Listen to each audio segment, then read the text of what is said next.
quand la tristesse arrive, je sais tu es là, toujours près de moi. Bon vendredi matin, bienvenue à votre émission La Victoire de l'amour. J'espère que vous allez bien aujourd'hui. Je voudrais prendre le temps de saluer les gens qui nous écoutent à l'heure qu'ils le veulent, évidemment, sur leur tablette ou leur téléphone intelligent. Je vous souhaite la bienvenue à vous aussi. Et on rejoint quelqu'un qu'on apprécie énormément, il est psychologue Pierre Faubert.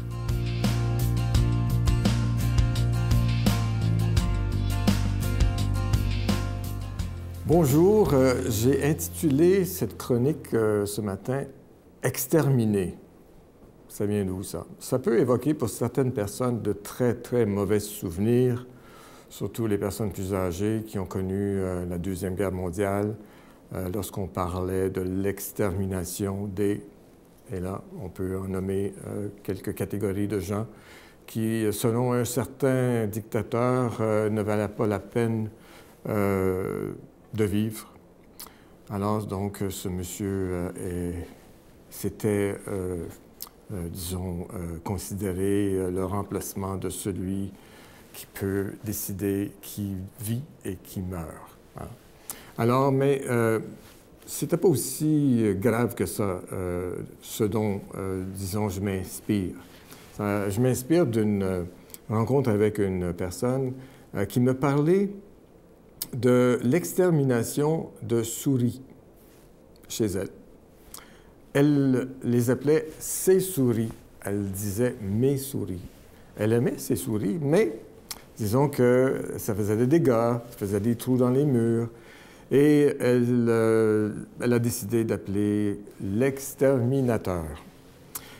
Tout ça pour dire quoi? Bien, c'est que, je reviens à ce qu'elle me disait, elle était attachée à ses souris. C'est une femme qui vit seule, qui vit avec ses animaux. Je pense qu'elle a 2 chiens et 2 chats. En tout cas, ce sont ses bébés, ce sont ses accompagnateurs, accompagnatrices, ce sont ses animaux.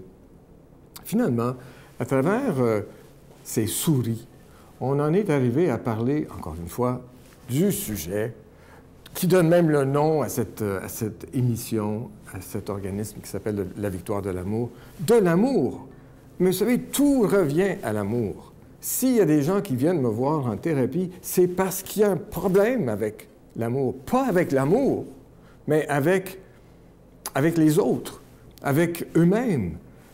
Incapables d'être en relation, j'en reparlerai un peu plus tard, mais d'être en relation et d'être même, je dirais, connecté. Puis vous allez voir ce que je veux dire par ça, mais pas aujourd'hui, mais dans une autre chronique, peut-être la semaine prochaine, où c'est l'importance d'être connecté. Et aimer, ça veut dire quoi? Ça veut dire se découvrir, enlever les couvertures. Alors, j'espère que je ne choquerai personne, mais vous savez que quand on aime quelqu'un, puis qu'on est en couple, et puis qu'on fait l'amour, on se découvre. Et qu'est-ce qui reste? Nos corps, nus, vulnérables, être vus par l'autre, tel que je suis, sans ma chemise Boss ou Ralph Lauren, ou bien mon foulard Hermès, ou bien n'importe quoi. Il ne reste plus rien, juste moi, juste ma peau. Et qu'est-ce que ça veut dire? Bien, ça veut dire que si je me découvre, c'est la découverte. C'est la découverte de l'autre et moi. Maintenant, c'est une analogie, là. Je ne pense pas que le corps est la source la plus profonde de la connaissance de l'autre. Mais c'est un exemple que je vous donne, c'est une métaphore pour que nous apprenions à nous découvrir dans toute notre vulnérabilité et dans notre amour. Notre Père qui es aux cieux, que ton nom soit sanctifié, que ton règne vienne, que ta volonté soit faite sur la terre comme au ciel. Donne-nous aujourd'hui notre pain de ce jour. Pardonne-nous nos offenses comme nous pardonnons à ceux qui nous ont offensés. Ne nous laisse pas entrer en tentation, mais délivre-nous du mal, car c'est à toi qu'appartient le règne, la puissance et la gloire pour les siècles des siècles. Amen. Mon Père, je m'abandonne à toi. Fais de moi ce qu'il te plaira. Quoi que tu fasses de moi, je te remercie. Je suis prête à tout, j'accepte tout, pourvu que ta volonté se fasse en moi, en toutes les créatures. Je ne désire rien d'autre, mon Dieu. Je remets mon âme entre tes mains. Je te la donne, mon Dieu, avec tout l'amour de mon cœur, parce que je t'aime, et que ce m'est un besoin d'amour de me donner, de me remettre entre tes mains, sans mesure, avec une infinie confiance, car tu es mon Père. C'est la dernière semaine que je vous parle de ce magnifique cadeau du mois. Comme je vous dis depuis le début, une exclusivité de la Victoire de l'amour. Vous ne retrouverez jamais ça dans les magasins. Ça a été fabriqué pour les gens de la Victoire de l'amour. C'est fabriqué au Québec. Il s'agit de ce magnifique médaillon de la Vierge Marie qui est fabriqué en zinc fini antique. Alors, d'un côté, vous avez une magnifique reproduction du visage, comme on se l'imagine, de la Vierge Marie. Et de l'autre côté, elle nous dit ceci. C'est gravé dans la pierre. « Je te protège, mon enfant, et je t'aime ». Je vous rappelle que c'est avec un don de 25 $. Si vous en voulez deux, avec un don de 40 $. Et je vous le dis, ça se donne tellement bien en cadeau aux plus jeunes, comme moi, je l'ai toujours dans mes poches, et aux gens peut-être plus âgés qui vivent des moments difficiles aussi dans les hôpitaux. Je pense que ça peut être très réconfortant. Simplement, c'est symbolique, bien entendu. Bien, ça nous rappelle que dans les moments d'épreuve, on n'est pas seul, que Marie, notre mère, elle est toujours là pour nous accompagner dans les moments difficiles. Je vous donne l'adresse, la Victoire de l'amour, casier postal 120, succursale Boucherville à Boucherville, le J4B 56, je vous la redonne. La Victoire de l'amour, casier postal 120, succursale Boucherville à Boucherville, le J4B 56. Également par téléphone, par carte de crédit du lundi au vendredi, de 8h30 à 16h30 dans le 514-523-4433, 523-4433 ou sans frais le 1-888-811-9291, 1-888-811-9291 et aussi sur notre site Internet, le www.lavictoiredelamour.org.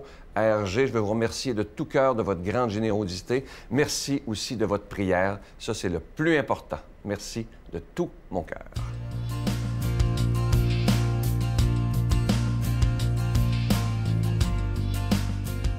Mon Dieu, donnez-moi la sérénité d'accepter les choses que je ne peux changer, le courage de changer les choses que je peux et la sagesse d'en connaître la différence.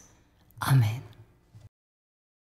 Aujourd'hui, la parole de Dieu est proclamée par le plus jeune de l'équipe de la Victoire de l'amour, Pierre-Luc Bordelot.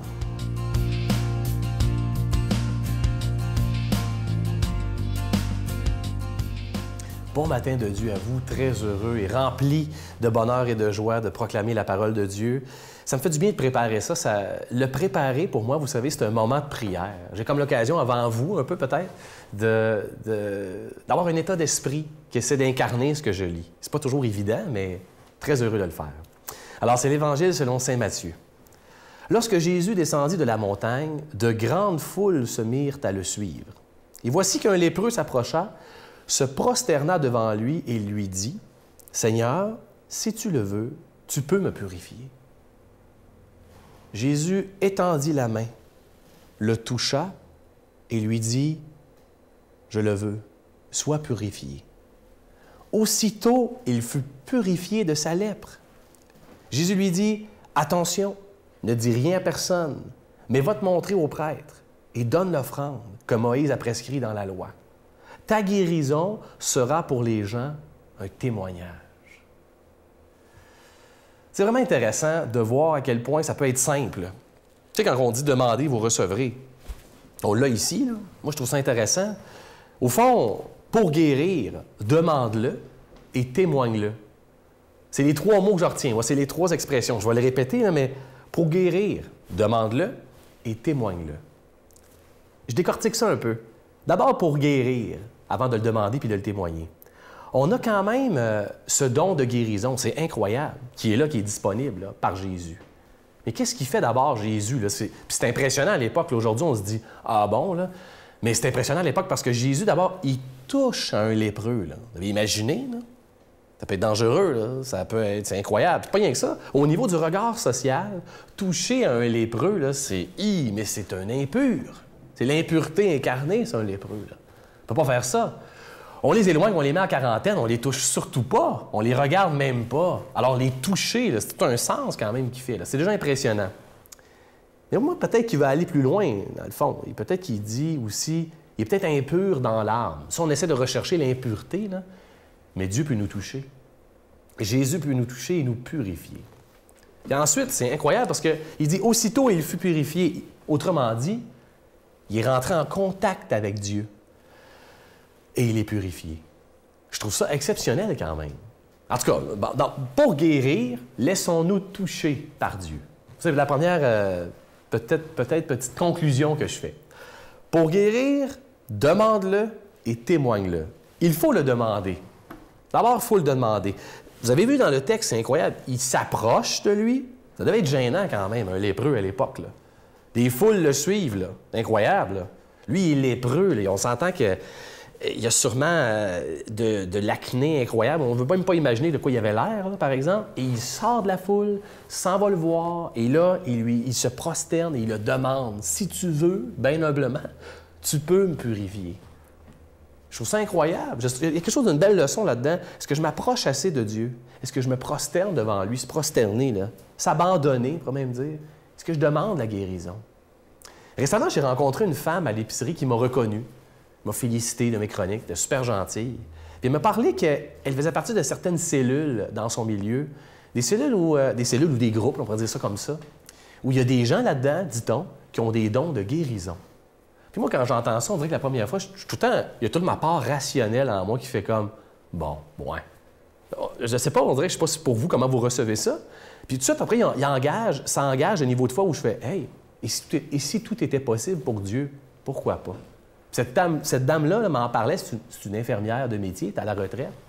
Et elle me parlait du don de guérison possible. Elle a-tu vu des malades? Elle a-tu vu des impossibilités de guérison? Et pourtant, elle m'en parle comme ça. Je trouvais ça beau. Je crois que c'est une belle ouverture à la spiritualité. Et je dis pas que c'est impossible. Je fais juste dire que moi, bizarrement, c'est jamais mon genre de demande. Puis je devrais peut-être le faire. Pourquoi pas? Si tout est possible à Dieu, pourquoi je ne lui demanderais pas ça? Pour guérir, demande-le et témoigne-le. Le dernier point, c'est est-ce que vous avez été guéri, vous? Si oui, de quoi avez-vous été guéri? De qui? Peut-être que c'est quelqu'un avec un don de guérison.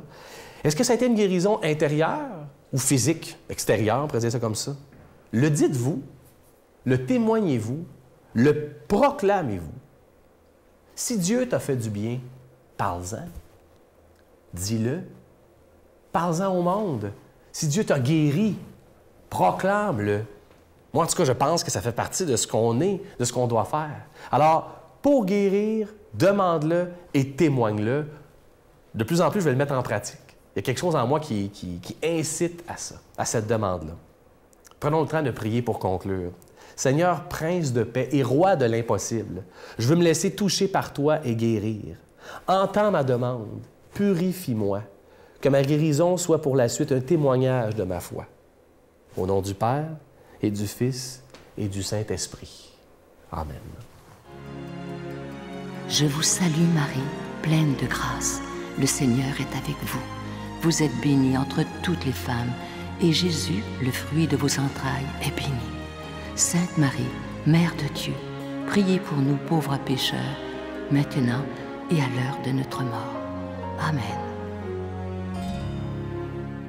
Je vous invite à ne pas manquer dimanche une émission tout à fait... c'était vraiment agréable de le revoir, le bon commandant Robert Piché, qui nous parle, entre autres, de son alcoolisme. Il en parle d'une façon assez spéciale, vous allez voir. Ça prend beaucoup d'humilité. C'est un homme maintenant qui aide beaucoup de personnes. Alors ne manquez pas ça. Ce dimanche, 5h30 et 12h30 sur le réseau TVA. Bye. Je me disais que quand je recevais mon horaire de pilote pour le mois suivant, je me disais, le 3, je suis à Paris. Hein, le 20 coûte moins cher que le lait. Fait que moi, on va t'enverrer une maudite bonne. Le 12, je suis à Vancouver. Alors, je connais une barmaid dans un bar. Elle me paye souvent un verre. Là, j'ai réalisé que je sédulais mes brosses. Incroyable quand même. Moi, puis là, je me suis dit, puis ça, je ne le réalisais pas avant, aussi longtemps que ce thérapeute-là ne m'a pas parlé de ça. Puis je me suis dit, si je sédule mes brosses d'avance, peut-être que c'est vrai que j'ai perdu le contrôle de ma vie puis que l'alcool a pris le dessus sur mes allées.